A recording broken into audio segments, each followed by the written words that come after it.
Assalamualaikum warahmatullahi wabarakatuh. Perkenalkan, nama saya Muhammad Fadli S dengan NIM F1G123.025 dari kelas D mata kuliah Machine Learning. Pada kesempatan kali ini, saya akan memaparkan topik mengenai prediksi keterlambatan pengiriman logistik menggunakan Machine Learning, khususnya pada data yang memiliki missing value dan outlier. Fokus pembahasan ini adalah bagaimana data logistik dapat diolah untuk membantu mengidentifikasi potensi keterlambatan pengiriman. Untuk memahami kenapa topik ini penting, kita bisa lihat terlebih dahulu dari latar belakang permasalahan yang ada. Dalam sistem logistik, keterlambatan pengiriman merupakan salah satu masalah yang cukup sering terjadi. Masalah ini penting karena berdampak langsung pada pelanggan. Ketika pengiriman tidak sesuai dengan waktu yang dijanjikan, kepercayaan pelanggan dapat menurun.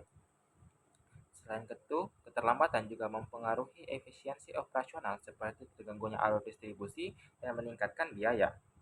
Kalau kita lihat lebih dalam, keterlambatan ini tidak hanya disebabkan oleh satu faktor saja, tetapi merupakan kombinasi dari berbagai faktor seperti jarak pengiriman, berat barang, hingga kondisi operasional.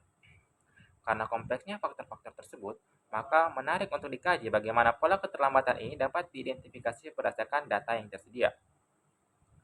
Selanjutnya, saya akan menjelaskan mengenai dataset yang digunakan. Dataset yang digunakan berasal dari Kaggle dengan jumlah sekitar 2000 data dan terdiri dari 11 atribut.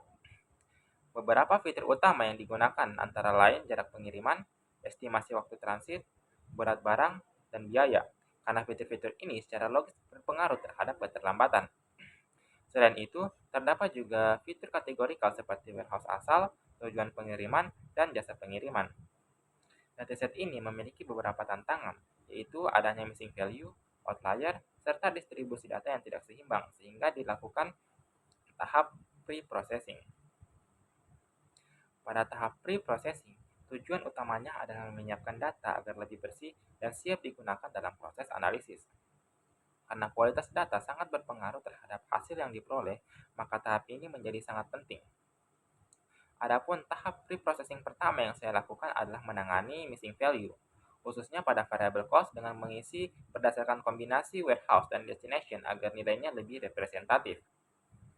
Kemudian, untuk outlier, saya menggunakan model IKR, di mana nilai yang berada di luar batas normal disesuaikan dengan batas terdekat agar tidak mengganggu distribusi data.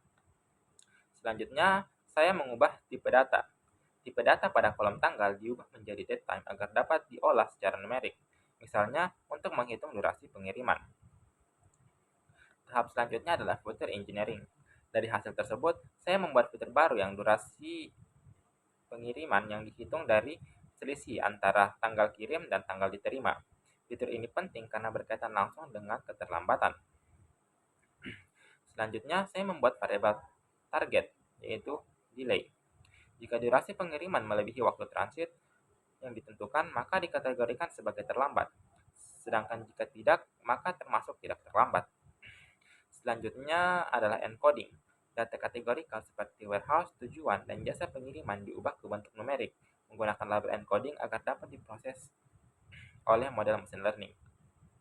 Selanjutnya adalah menghapus kolom. Beberapa kolom yang tidak relevan seperti ID dan tanggal asli dihapus agar model lebih fokus pada fitur yang memiliki pengaruh terhadap prediksi. Selanjutnya ada eksplorasi data. Pada tahap eksplorasi data, terlihat bahwa jumlah data tidak terlambat jauh lebih banyak dibandingkan data terlambat. Hal ini menunjukkan bahwa data set bersifat tidak seimbang. Selanjutnya, dari heatmap ini kita bisa lihat analisis korelasinya. Terlihat bahwa biaya memiliki hubungan yang sangat kuat dengan jarak pengiriman. Selain itu, durasi pengiriman memiliki pengaruh paling besar terhadap keterlambatan dibandingkan variabel lainnya. Berdasarkan kondisi sebelumnya, dilakukan penanganan terhadap ketidakseimbangan data. Dataset yang tidak seimbang dapat menyebabkan model cenderung bias terhadap kelas mayoritas. Untuk mengatasi hal tersebut, digunakan teknik SMOD. Metode ini bekerja dengan menambahkan data sintetis pada kelas minoritas sehingga distribusi data menjadi lebih seimbang tanpa menghilangkan data asli. Dengan demikian, model dapat belajar pola keterlambatan dengan lebih baik. Selanjutnya adalah data splitting. Data dibagi menjadi data training dan data testing dengan 3 skenario, yaitu 80-20, 70-30, dan 60-40. Pembagian ini bertujuan untuk melihat kestabilan performa model pada bagian proporsi data. Selain itu, digunakan juga stratifi agar distribusi kelas tetap seimbang antara data training dan testing, serta random step untuk menjaga konsistensi hasil. Baik, selanjutnya adalah modeling. Pada tahap modeling, digunakan 3 algoritma, yaitu decision tree, random forest, dan logistic regression. Pemilihan beberapa algoritma ini bertujuan untuk membandingkan performa dan menentukan model yang paling sesuai dengan karakteristik data. Selain itu, dilakukan juga hyperparameter tuning untuk mendapatkan parameter terbaik dari masing-masing model. Baik, selanjutnya adalah Untuk evaluasi model. hasil evaluasi Setelah model model dibangun, dari ketiga dilakukan algoritma evaluasi tersebut untuk melihat dapat bagaimana dilihat performa pada masing-masing algoritma pada setiap gambar-gambar skenario berikut ini. pembagian data.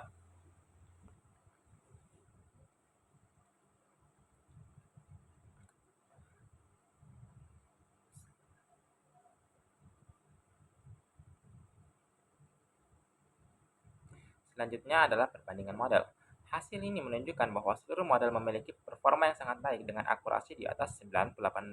Adapun Model kesimpulan, decision tree merupakan hasil terbaik, sementara model lainnya juga menunjukkan performa yang stabil. Secara keseluruhan, pembahasan ini menunjukkan bahwa data logistik dapat diolah untuk mengidentifikasi pola keterlambatan secara lebih sistematis. Namun, karena data set tidak seimbang, evaluasi tidak hanya tergantung pada akurasi, tapi juga mempertimbangkan metrik lain agar hasilnya lebih akurat. Baik, sekian dari saya. Terima kasih. Wassalamualaikum warahmatullahi wabarakatuh.